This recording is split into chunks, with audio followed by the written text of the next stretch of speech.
मेरे प्रिय देशवासियों, नमस्कार। कल से शक्ति की उपासना का पर्व नवरात्रि का आरंभ हो रहा है। आप सभी को बहुत बहुत शुभकामनाएं। नवरात्रि के पहले दिन से देश आत्मनिर्भर भारत अभियान के लिए एक और महत्वपूर्ण और बड़ा कदम उठा रहा है। कल यानी नवरात्रि के प्रथम दिवस 22 सितंबर को सूर्योदय के साथ ही नेक्स्ट जनरेशन जीएसटी रिफॉर्म्स लागू हो जाएंगे। एक तरह से कल से देश में जीएसटी बचत उत्सव शुरू होने जा रहा है।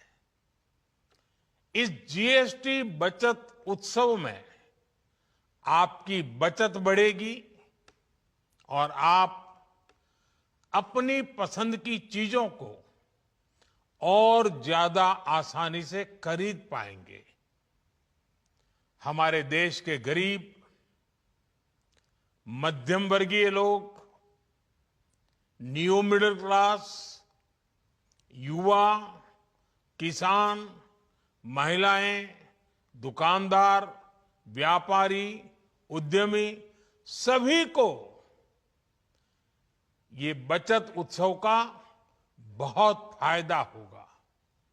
यानी त्योहारों के इस मौसम में सबका मुंह मीठा होगा।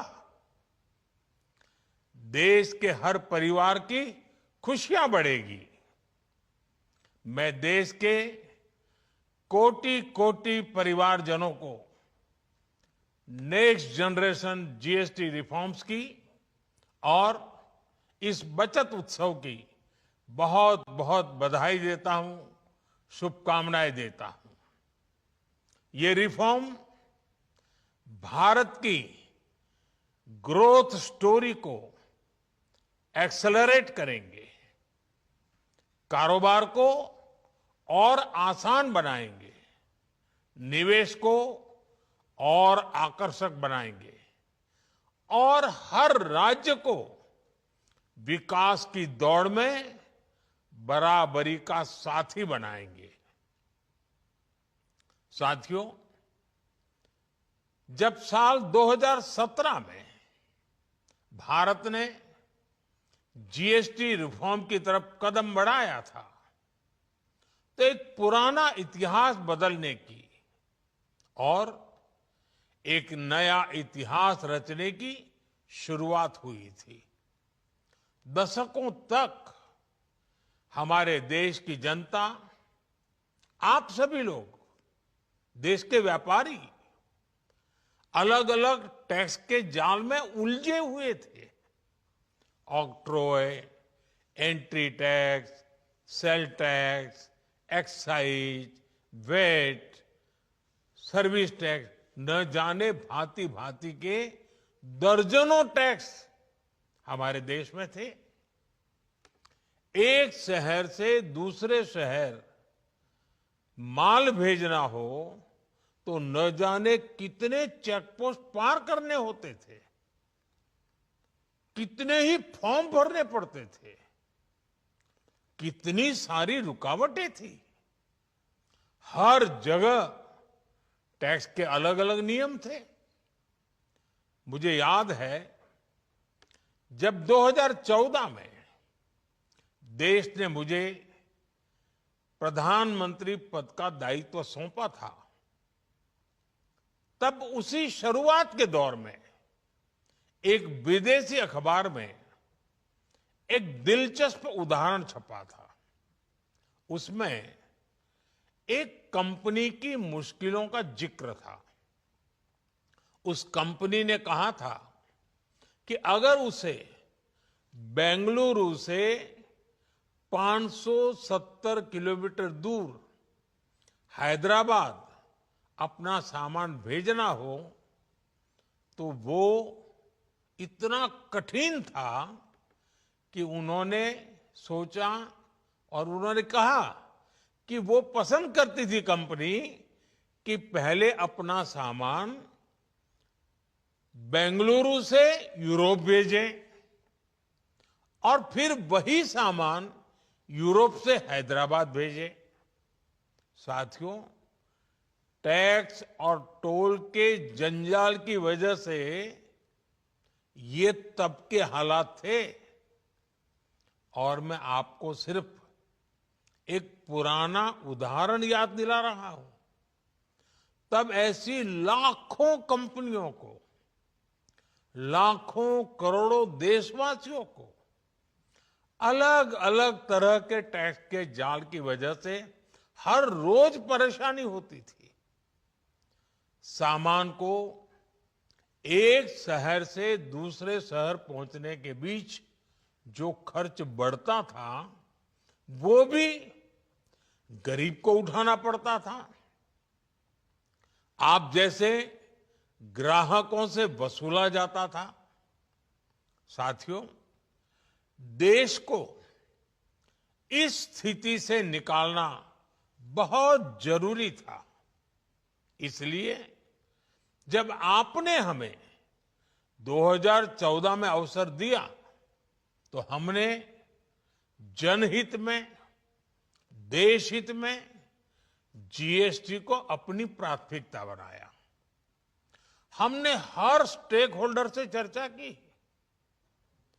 हमने हर राज्यों की हर शंका का निवारण किया, हर सवाल का समाधान खोजा। सभी राज्यों को, सबको साथ लेकर आजाद भारत का इतना बड़ा टैक्स रिफॉर्म संभव हो पाया। ये केंद्र और राज्यों के प्रयासों का नतीजा था कि देश दर्जनों टैक्सों के जाल से मुक्त हुआ और पूरे देश के लिए एक जैसी व्यवस्था बनी। वन नेशन वन टैक्स का सपना साकार हुआ। साथियों, रिफॉर्म एक अनवरत चलने वाली प्रक्रिया होती है। जब समय बदलता है, देश की जरूरत बदलती है, तो नेक्स्ट जनरेशन रिफॉर्म भी उतने ही आवश्यक होते हैं। इसलिए देश की वर्तमान जरूरतों और भविष्य के सपनों को देखते हुए जीएसटी के ये नए रिफॉर्म्स लागू हो रहे हैं। नए स्वरूप में मुख्य रूप से अब सिर्फ 5% और 18% के ही टैक्स स्लैब रहेंगे। इसका मतलब है रोजमर्रा के इस्तेमाल की ज्यादातर चीजें और सस्ती हो जाएगी।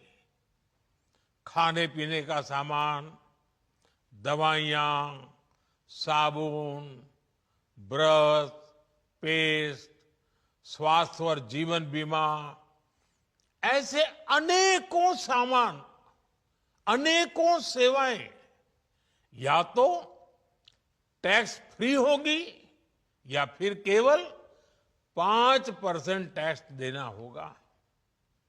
जिन सामानों पर पहले 12% टैक्स लगा करता था, उसमें से 99% यानी करीब करीब 100 के निकट 99% चीजें अब 5% टैक्स के दायरे में आ गई है।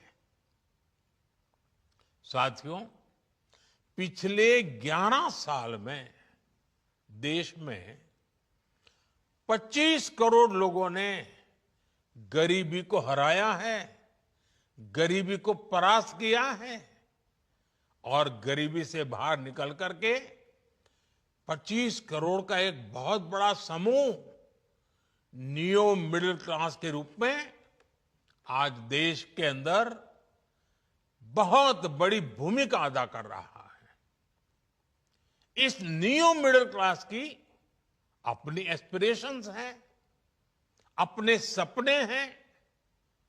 इस साल सरकार ने 12 लाख रुपए तक की इनकम को टैक्स फ्री करके एक उपहार दिया।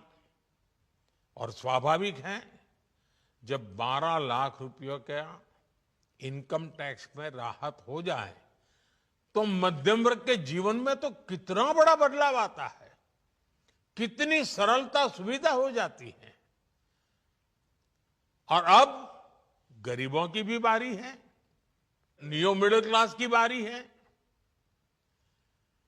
अब गरीब को, न्यू मिडिल क्लास को एक तरह से डबल बोनांजा मिल रहा है। जीएसटी कम होने से अब देश के नागरिकों के लिए अपने सपने पूरे करना और आसान होगा। घर बनाना, टीवी, फ्रिज खरीदने की बात हो, स्कूटर, बाइक, कार खरीदना हो, ये सब पर अब कम खर्च करना होगा। आपके लिए घूमना फिरना भी सस्ता हो जाएगा, क्योंकि ज्यादातर होटल्स के कमरों पर भी जीएसटी कम कर दिया गया है। वैसे साथियों, मुझे इस बात की खुशी है कि दुकानदार भाई बहन भी जीएसटी रिफॉर्म को लेकर बहुत उत्साह में हैं। वो बहुत जीएसटी में हुई कटौती को ग्राहकों तक पहुंचाने में जुटे हुए हैं। बहुत सारी जगहों पर पहले और अब के बोर्ड लगाए जा रहे हैं। साथियों, हम नागरिक देवो भवः, नागरिक देवो भवः के जिस मंत्र के साथ आगे बढ़ रहे हैं, नेक्स्ट जनरेशन जीएसटी रिफॉर्म में इसकी साफ झलक दिखाई देती है। अगर हम इनकम टैक्स में छूट और जीएसटी में छूट को जोड़ दें तो एक साल में जो निर्णय हुए हैं उससे देश के लोगों को 2.5 लाख करोड़ रुपए से ज्यादा की बचत होगी। और तभी तो मैं कह रहा हूं, ये बचत उत्सव है। साथियों, विकसित भारत के लक्ष्य तक पहुंचने के लिए हमें आत्मनिर्भरता के रास्ते पर चलना ही होगा। और भारत को आत्मनिर्भर बनाने का बहुत बड़ा दायित्व हमारे एमएसएमईज यानी हमारे लघु, मध्यम और कुटीर उद्योगों पर भी है, जो देश के लोगों की जरूरत का है, जो हम देश में ही बना सकते हैं, वो हमें देश में ही बनाना चाहिए। साथियों, जीएसटी की दरें कम होने से नियम और प्रक्रियाएं और आसान बनने से हमारे एमएसएमईज, हमारे लघु उद्योगों को, कुटीर उद्योगों को बहुत फायदा होगा। उनकी बिक्री बढ़ेगी और टैक्स भी कम देना पड़ेगा, यानी उनको भी डबल फायदा होगा। इसलिए आज मेरी एमएसएमई से लघु उद्योग हो, सूक्ष्म उद्योग हो, कुटीर उद्योग हो, आप सबसे बहुत अपेक्षाएं हैं। आपको भी पता है, जब भारत समृद्धि के शिखर पर था, तब भारत की अर्थव्यवस्था का मुख्य आधार हमारे एमएसएमईज थे, हमारे लघु और कुटीर उद्योग थे। भारत की मैन्युफैक्चरिंग, भारत में बने सामानों की क्वालिटी बेहतर होती थी। हमें उस गौरव को वापस पाना है। हमारे लघु उद्योग जो बनाए वो दुनिया में हर कसौटी पर बेस्ट हो, उत्तम से उत्तम हो। हम जो मैन्युफैक्चर करें वो दुनिया में आन बान शान के साथ बेस्ट के सारे पैरामीटर को पार करने वाला हो। हमारे प्रोडक्ट्स की क्वालिटी दुनिया में भारत की पहचान बढ़ाए, भारत का गौरव बढ़ाए। हमें इस लक्ष्य को लेकर काम करना है। साथियों, देश की स्वतंत्रता को जैसे स्वदेशी के मंत्र से ताकत मिली, वैसे ही देश की समृद्धि को भी स्वदेशी के मंत्र से ही शक्ति मिलेगी। आज जाने अनजाने हमारी रोजमर्रा की जिंदगी में बहुत सी विदेशी चीजें जुड़ गई है, हमें पता तक नहीं है। हमारे जेब में कंघी विदेशी है कि देसी, हमें पता ही नहीं है। हमें इनसे भी मुक्ति पानी होगी। हम वो सामान खरीदें जो मेड इन इंडिया हो, जिसमें हमारे देश के नौजवानों की मेहनत लगी हो, हमारे देश के बेटे बेटियों का पसीना हो। हमें हर घर को स्वदेशी का प्रतीक बनाना है, हर दुकान को स्वदेशी से सजाना है। गर्व से कहो ये स्वदेशी है, गर्व से कहो मैं स्वदेशी खरीदता हूं, मैं स्वदेशी सामान की बिक्री भी करता हूं। ये हर भारतीय का मिजाज बनना चाहिए। जब ये होगा तो भारत तेजी से विकसित होगा। मेरा आज सभी राज्य सरकारों से भी आग्रह है, आत्मनिर्भर भारत के इस अभियान के साथ, स्वदेशी के इस अभियान के साथ अपने राज्यों में मैन्युफैक्चरिंग को गति दे, पूरी ऊर्जा से, पूरे उत्साह से जुड़े, निवेश के लिए माहौल बढ़ाएं। जब केंद्र और राज्य मिलकर आगे बढ़ेंगे तो आत्मनिर्भर भारत का सपना पूरा होगा। भारत का हर राज्य विकसित होगा, भारत विकसित होगा। इसी भावना के साथ मैं फिर एक बार इस बचत उत्सव की अनेक अनेक शुभकामनाएं देते हुए अपनी बात समाप्त करता हूं। एक बार फिर आप सबको नवरात्रि की, जीएसटी बचत उत्सव की बहुत बहुत शुभकामनाएं।